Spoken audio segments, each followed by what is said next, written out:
Welcome to a very, very brief history of steel sculpture and sculptors. We're going to be taking this very brief overview of only the highlights of very select steel sculptors. This is by no means a comprehensive history. Really, the point of this is to talk about the trajectory of steel as a material through time, because unlike things like cast bronze, stone, wood, marble, steel is a relatively new material in the history of mankind, but also in the history of the art practice.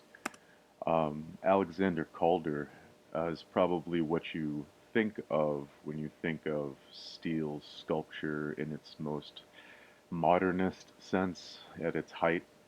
This La Grande Vitesse, it means the Grand Rapids, and it's in Grand Rapids, Michigan.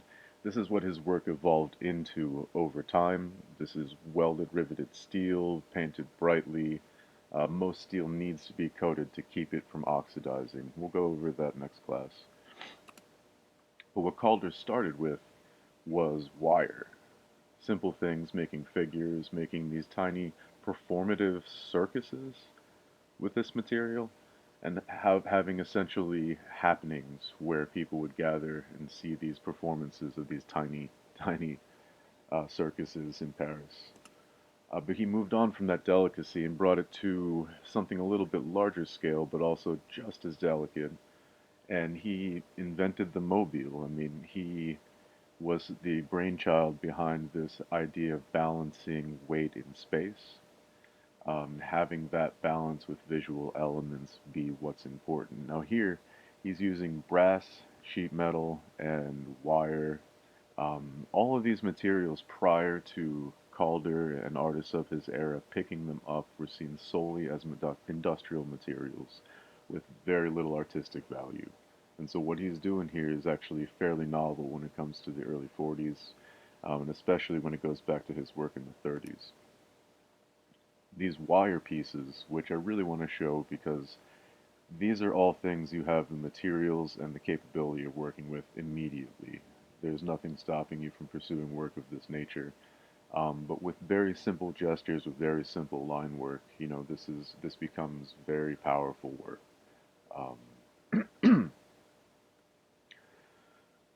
When he's using this material, he's also using this material for something that no other material can do. Wood can't do this. Bronze can't do this unless it's in a wire form, obviously, but cast bronze has been the classical mode of working with bronze up until this period. So what he's doing here is pretty novel, and he's doing it with a material that at the time was seen as nothing but a throwaway material, something that's only used for practical purposes.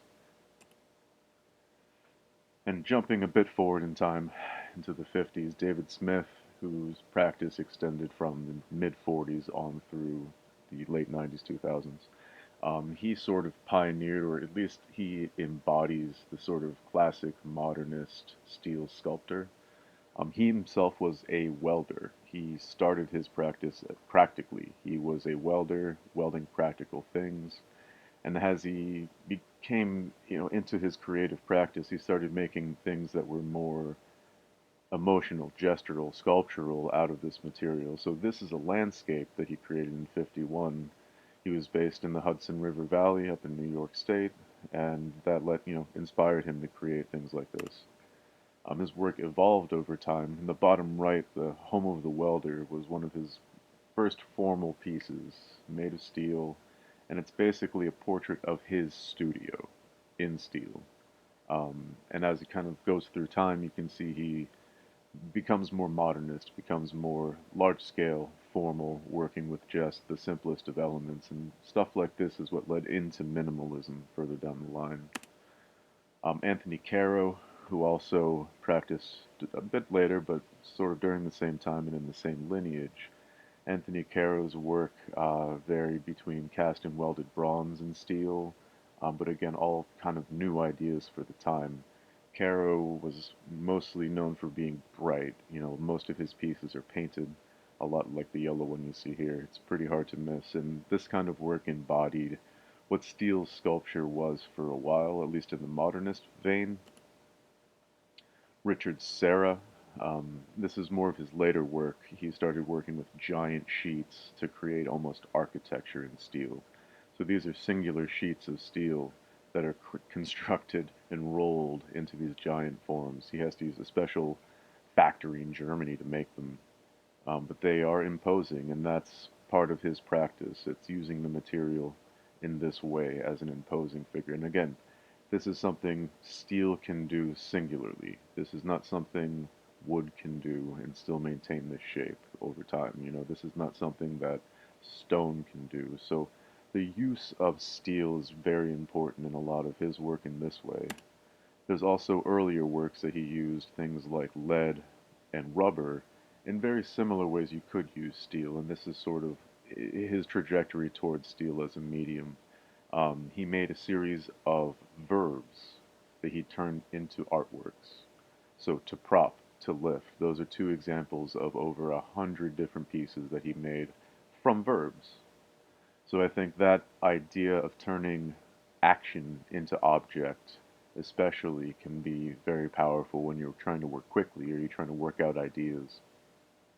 Tilted Arc in the bottom right is probably one of the most controversial sculptures in American history. And I know it looks benign, it's just a long piece of arced steel. But what that piece did was divided a federal plaza in half and forced people to walk around it between a courthouse and another government building, and it created so much tension that they actually removed it. One of the very few pieces of sculptural work funded by the federal government that was taken away. Oddly enough, they cannot destroy it, they cannot get rid of it, so the government pays to store it, and I think that's pretty amazing. So it looks simple but highly controversial work. And things like that led into the minimalists, and of those, Donald Judd is the one I'm going to use as our example of sort of the classic minimalist and what minimalists were about with metal. This is a view of a pretty contemporary show at the MoMA. Most of this is plexiglass and plywood, but Judd's mostly known for his works in the 60s and 70s, made with aluminum, steel, and plexiglass. And he, as an artist, and the minimalists in general, were concerned with the lack of the artist's touch visible in the work. You know, they were responding to an era of industrialism, an era of mass production. Um, Granted, this is all a whole other class you're probably taking right now, but to say the least, if this was not in steel this or aluminum, this could not have existed. It's about the structural properties of the piece.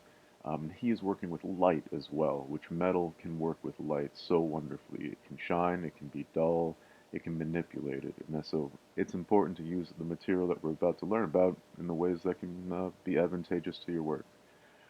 Repetition is also pretty important to Judd, and this material happens to be very, very, very uniform. Unlike wood, which has grain, which has knots. Unlike marble, which has veins, which has cracks. So steel, aluminum, manufactured metals are hugely important, integral to this particular artist process for its inherent properties. And we're going to just dive forward into something a little bit different, a little bit more modern. This is Elizabeth Barron. I really appreciate her work for its simplicity of material, simplicity of technique, but very, very deep awareness of her subjects and of the properties of this material. So this is all steel wire. These are things you can go to the hardware store and buy, and you can create something very akin to this very easily with very minimal tools and knowledge.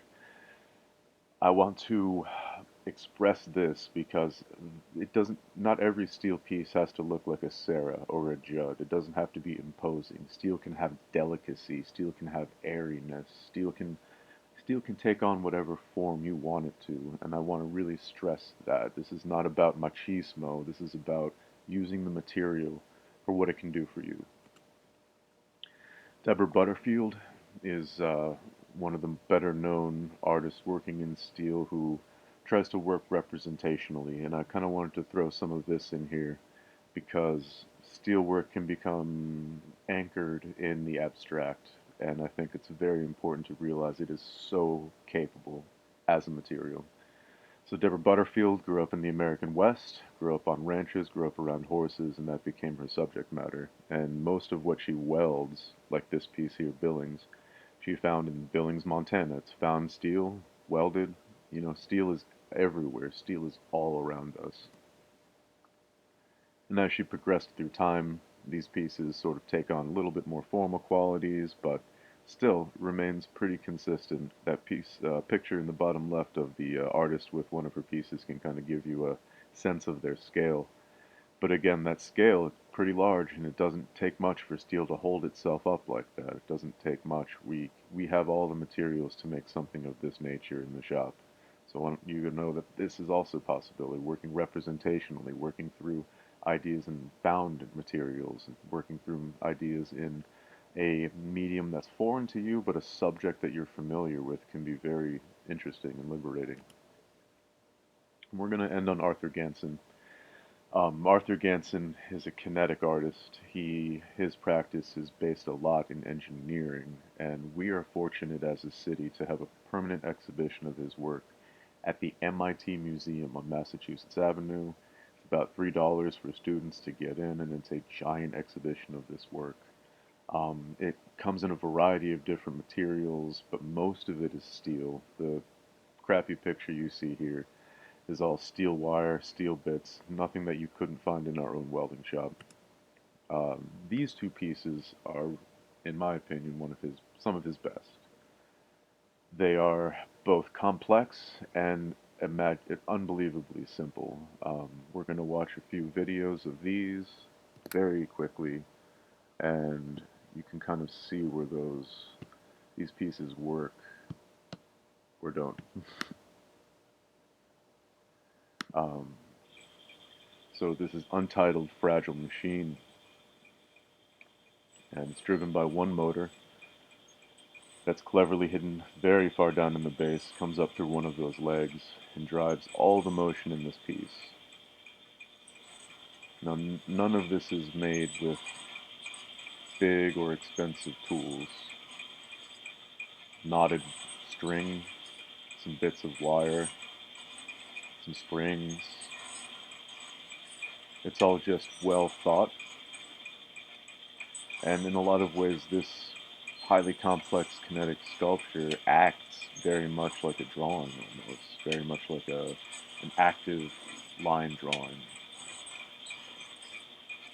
And so again, I'm not of the philosophy that steel has to be big, massive, monumental things. Steel can be delicate, steel can be light, steel can be the connective tissue between other materials and other media.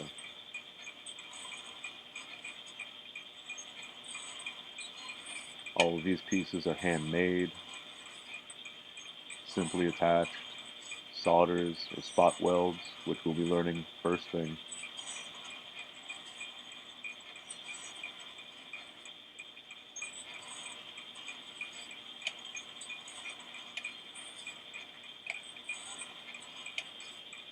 And this is sort of the end product of all this motion, is just this one little line, this one little wiggle kind of moving around on the base of the piece. Almost like moving around dust that's accumulated on the surface or polishing it just a little bit over time. It's absurd, but it's intriguing.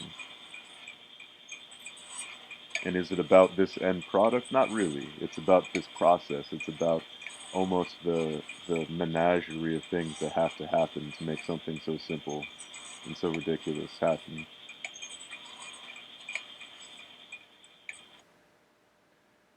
And the next piece I want to talk about is Machine with Wishbone, which is one of his seminal pieces. Again, you can see this at the MIT Museum anytime you want. And I think this is a very good example of combining different media with steel. Here, the medium here is obviously a wishbone, chicken wishbone.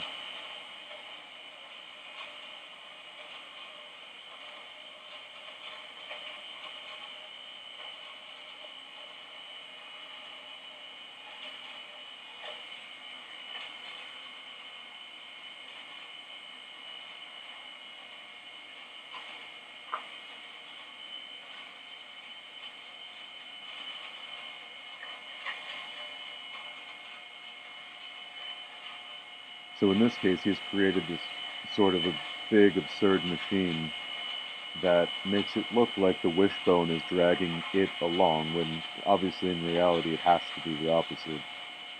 Very simple motor, friction driven to a giant wheel. Very simple mechanisms. If kinetics are something any of you are interested in, that's something that I kind of specialize in a bit, and I'm happy to talk about it at any point. Lots of resources there. But this delicacy, and this almost this illusion he creates is pretty magnificent. And in a lot of ways, sculptors, we are in the business of illusion. We are in the business of making you think something is something else. Whether that's turning steel into a moving wishbone, whether that's carving bronze or marble into a human face. In a lot of ways, what we do is about illusion. And I think Arthur Ganson is one of the best illusionists in the business. So I look forward to seeing all of you via Zoom this coming week, and hopefully with less technical glitches. And thank you for your patience.